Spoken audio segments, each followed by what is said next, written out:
Hello बच्चों, welcome to on class. आपका platform में आपका स्वागत है। तो आज हम लोग जो है ट्रिगोमेट्री चैप्टर का शुरुआत कर रहे हैं, जिसमें बेसिक फार्मूला और उसके हर पॉइंट्स को जानेंगे। तो चलिए आज से क्लास को स्टार्ट करते हैं। चैनल पर नए चैनल को जो सब्सक्राइब कीजिए, दोस्तों तक जरूर रीच कीजिए।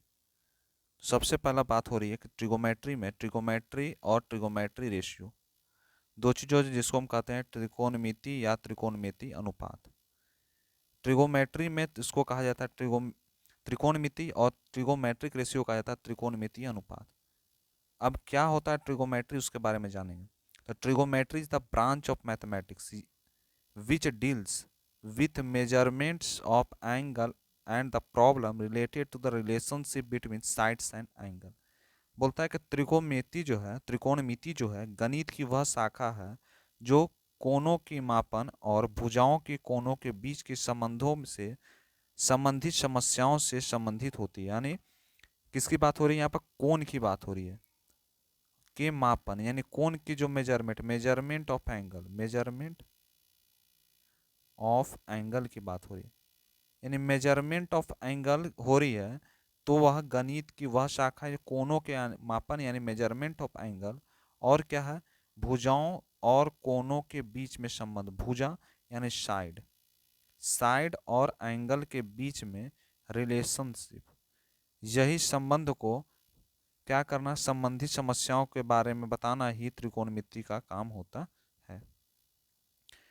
बात करते हैं कुछ ट्रिगोमेट्री का अनुपात है, यानी कुछ अनुपात आपको दिया गया, ट्रिगोमेट्री रेशियो दिया गया। सबसे पहला क्या है? It is the ratio of two side of a right angle triangle.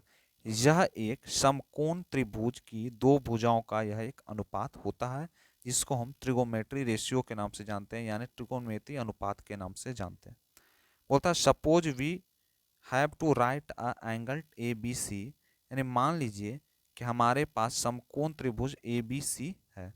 और तीसरा बोल रहा है कि choose the trigonometric ratio are defined as the largest side of right angle triangle is known as hypotenuse.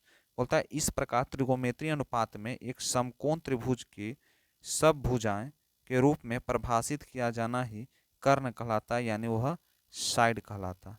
या उसको कहते हैं कर्ण। किसको कहते हैं? कर्ण कहते हैं हाइपोटेनस को। क्या कहते हैं? हाइपोटेनियस को कर्ण कहते हैं, यानी एच को हम कर्ण कहते हैं। ठीक है।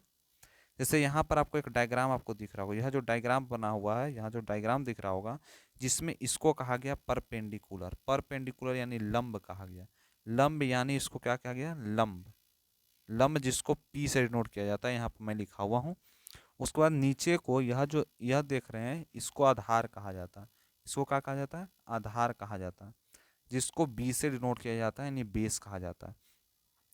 अगर हिंदी में बात करें तो इसको आधार कहा जाता है। ठीक है। इसको क्या कहा जाता है? लंब कहा जाता है। क्या कहता है? लंब कहा जाता है। और इसको क्या कहता है? हाइपोटेनस। हाइपोटेनस यानी इसको हाइट यानी ऊंचाई कहा जाता है। तो ये जितने भी चीज़ हैं, आपको यहाँ पर इसको एक थ्योरी के माध्यम से आपको यहाँ पर लिखा हुआ है, और दोनों जो हिंदी में भी और इंग्लिश दोनों चीज़ में आपको लिखा हुआ, जिससे आपको समझ में कोई भी परेशानी नहीं होगी। और यहाँ पे एक डायग्राम भी आपको दिया हुआ। ठीक है। तो आज बार इतना ही रखते हैं, मिलते हैं क्लास में। Thank you.